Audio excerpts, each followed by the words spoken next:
Viewers, Jaganmohan Reddy ఏ ముహూర్తాన్ని చెప్పాడో మరి ఏమో తెలియదు, కానీ కరోనాతో సహజీవనం చేయక తప్పదు అని మిగతా పార్టీల వాళ్ళు కావచ్చు, సామాన్య ప్రజానీకం కావచ్చు, పలు జాగ్రత్త చర్యలు తీసుకుంటూ ఈ కరోనా నుంచి బయటపడతామో లేదంటే కరోనాకు దూరంగా ఉంటామో చేస్తూ ఉంటే, ఈ వైసీపీ కార్యకర్తలు, ఈ వైసీపీ నాయకులు, వైసీపీ మంత్రులు, ఎమ్మెల్యేలు, ఎంపీలు ఏకంగా కరోనాతో సహజీవనం చేస్తూ ముందుకు దూసుకుపోతూ ఉన్నారు.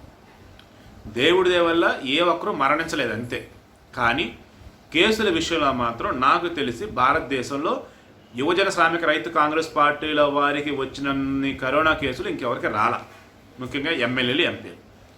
ఈవేళ గత కొద్ది రోజుల క్రితం వైఎస్ వివేకానంద రెడ్డి గారి కేసుకు సంబంధించి సిబిఐ వాళ్ళు విచారణ సాగుతున్న టైంలో ఇక విజయసాయి రెడ్డిని కూడా పిలిచి ఎంక్వైరీ చేస్తారు అని న్యూస్ బయటకు వచ్చి రాగానే విజయసాయి రెడ్డికి కరోనా వచ్చేసింది. ఆగమేఘాల మీద హైదరాబాద్లో అపోలో ఆసుపత్రిలో అడ్మిట్ అయినారు. మామూలు విజయసాయి రెడ్డి జస్ట్ దానికి 1 డే బిఫోరే అద్భుతమైన వైద్యం అందుతుంది కరోనాకి ఆంధ్రప్రదేశ్లో. గిన్నీస్ బుక్ రికార్డులకి ఎక్కే వైద్యం అందుతూ ఉంది ఆంధ్రప్రదేశ్లో. అటువంటి వైద్యం బహుశా నా భూత నా భవిష్యత్తు. అటువంటిది దాన్ని కూడా విమర్శిస్తున్నారు ఈ టీడీపీ వాళ్ళు. మనుషులైన అసలు అద్దరిని హడావుడి చేశాడు. అది కూడా ఏంటి, గవర్నమెంట్ హాస్పిటల్ అని చెప్పాడు ఈయన. మరి అటువంటి అద్భుతమైన వైద్యం ఉండగా ఈ విజయసాయి రెడ్డి ఎందుకు పక్క రాష్ట్రం వెళ్ళాడు అంటే, ప్రాణం మీద తీపితో, జగన్మోహన్ రెడ్డి మీద నమ్మకం లేక, అన్నిటికి మించి సిబిఐ మీద భయంతో. సిబిఐ వాళ్ళు విచారణకు పిలిస్తే ఖచ్చితంగా గట్టిగా ప్రశ్నించేది విజయసాయి రెడ్డి. ఎందుకంటే ఆ రోజు వివేకానంద రెడ్డి మరణించిన తర్వాత గుండెకి అది హార్ట్ అటాక్ అని చెప్పిన వల్ల నాకు తెలిసి విజయసాయి రెడ్డి ఉన్నట్టు గుర్తు. పోనీ అలా లేడని అనుకుందాం. టీడీపీ వాళ్ళు చేపించిన హత్యది అని చెప్పేసి పదే మాట్లాడిన వాళ్ళు ఇదే విజయసాయి రెడ్డి ఉన్నాడు, ఏదైతే షూర్.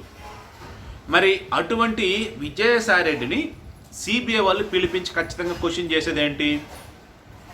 ఆ రోజు విజయసాయి రెడ్డి మరణించిన తర్వాత మీరు ఆయన నివాసం వద్దకు వెళ్ళిన తర్వాత అసలు ఏం జరిగింది, మీతో ఎవరెవరు మాట్లాడారు, మీకు ఏమేమి చెప్పారు చెప్పండి అంటారు.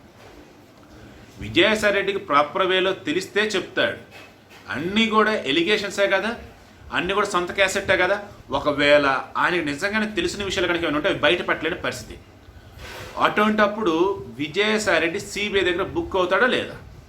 ముందు ఈ ఎంక్వైరీ నుంచి కొంచెం దూరంగా వెళ్ళాలంటే ఖచ్చితంగా ఏం కావాలా? కరోనా కావాలి. అందుకే కరోనా వంక చూపించి ఆయన పారిపోయాడు, వెళ్ళి హైదరాబాద్ తలదాచుకున్నాడు. కరోనా కాబట్టి కరోనా తగ్గేదాకా హాస్పిటల్లో ఉండాలి, తగ్గిన తర్వాత మరికొద్ది రోజులు ఇంట్లో ఉండాలి. ఈ వేలో దాదాపు 1 month ఈజీగా తప్పించుకోవచ్చు అన్న వేలో ఈయన ఇక్కడ కరోనా అని చెప్పేసి వెళ్ళిపోయాడని కొంతమంది అన్నారు. లేదు, ఇబ్బడి ముబ్బడిగా ఆంధ్రప్రదేశ్ వ్యాప్తంగా, తెలంగాణ వ్యాప్తంగా పర్యటించిన వ్యక్తి విజయసాయి రెడ్డి. ఇతను కరోనా రావడం అన్నది కరెక్టే, నిజంగా కరోనా వచ్చింది. ఎందుకంటే అసలు జాగ్రత్త చర్యలు తీసుకోలేదు, ఇష్టమంది అటు ఇటు రంగులు రావడం తిరిగేశాడు ఇతను. కరోనా రాక ఏమొచ్చింది, తప్పు చేశాడు అందుకే కరోనా వచ్చింది, జాగ్రత్త చర్యలు పాటించడం అందుకే కరోనా వచ్చింది అని కొంతమంది అన్నారు. ఇక్కడ 2 వర్షాలు చెప్పారు విజయసాయి రెడ్డి విషయంలో.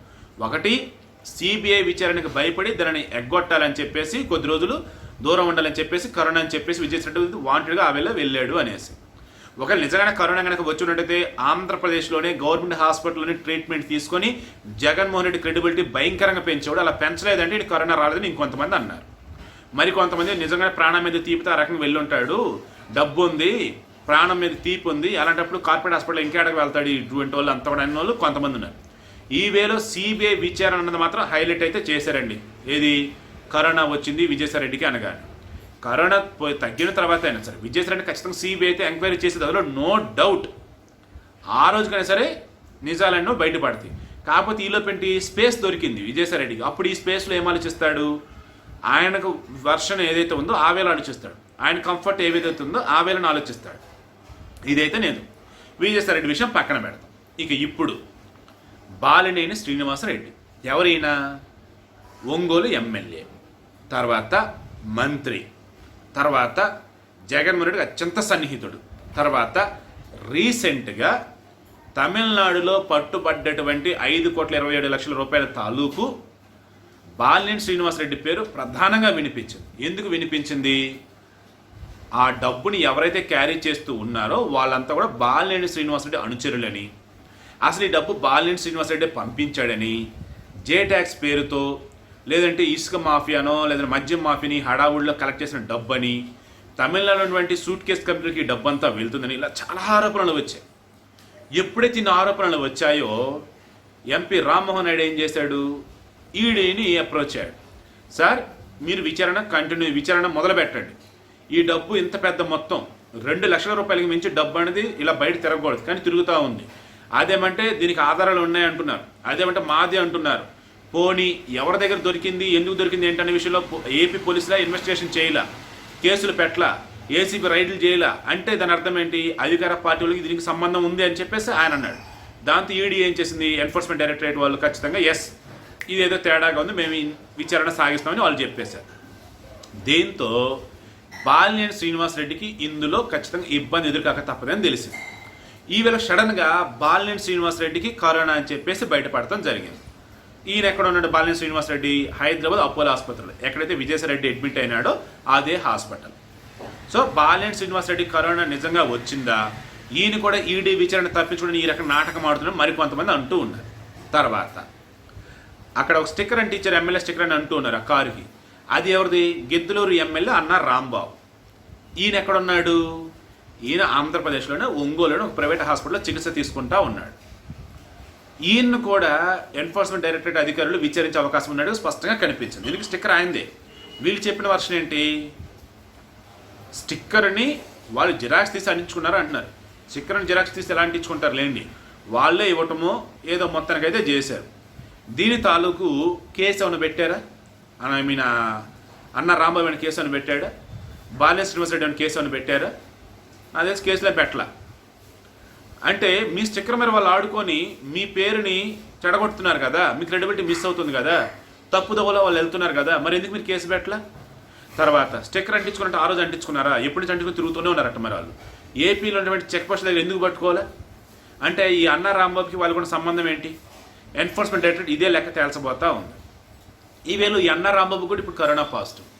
ఈయన వచ్చేసి స్టార్ హాస్పిటల్లో అన్న రాంబాబు ఒంగోలులోనే ఉన్నాడు ప్రైవేట్ హాస్పిటల్ ఏదో. తర్వాత కరణం బలరాం రీసెంట్గా తెలుగుదేశం నుంచి వైసీపీ జెండా పుచ్చుకున్నట్టుగా ఉండి వైసీపీ స్టాండ్ తీసుకుని ఉన్నటువంటి వ్యక్తి. ఈయనకే కరోనా పాజిటివ్, ఈయన హైదరాబాద్ స్టార్ హాస్పిటల్లో ఉన్నాడు. ఈయన తాలూకు కూడా ఏంటంటే ఈ ప్రకాశం జిల్లాలో ఉన్నటువంటి వాళ్ళు ఎవరైతే ఉన్నారో వీళ్ళు వసూలు చేసే జే ట్యాక్స్, జగన్ ట్యాక్స్ అని అంటూ ఉంటారు. నిజామబద్ధం మరి దేవుడికి తెలియాలి, వాళ్ళు వసూలు చేసేవాళ్ళు తెలియాలి. ఆ డబ్బుని వీళ్ళే చెన్నైకి పంపుతున్నారని చెప్పేసి రూమర్స్ వచ్చాయి. అది రూమర్సా నిజాలు అనేది ఈడీ లెక్క తెలుస్తా అని చెప్పింది. సో కన్క్లూజన్ ఏంటంటే ఈరోజు సిబిఐ వాళ్ళు విచారణ సాగిస్తారు అని చెప్పగానే విజయసాయిరెడ్డికి కరోనా, ఈడీ విచారణ సాగిస్తుంది అని చెప్పగానే బాలినేనికి కరణం బలరాంకి, తర్వాత అన్న రాంబాబుకి కరోనా. అసలు ఏం జరుగుతుంది ఆంధ్రప్రదేశ్లో, ఇది ఈరోజు ఆంధ్రప్రదేశ్ ప్రజానికం అంతా కూడా ఎదురు చూస్తూ ఉంది. నిజంగానే కరోనానా, లేదంటే ఈ రకంగా ఈడీ దర్యాప్తును సిబిఐ దర్యాప్తుని కరోనా వస్తుందా, దాన్ని దాక్కుంటున్నారనేసి అంటున్నారు. బట్ నేను అయితే మాత్రం కరోనా విషయంలో జోకులు అయితే ఎవరు ప్లే చేయరు, దీనిని సాగు అయితే వాడుకోరేమో నాకైతే అనిపిస్తుంది. పాప నిజంగానే వచ్చిండి త్వరగా కోలుకుంటారు, కోలుకున్న తర్వాత విచారణకు సహకరిస్తారని చెప్పేసి నేనైతే అనుకుంటూ ఉన్నా. మీరు కూడా ఆ వేళనే అనుకోండి.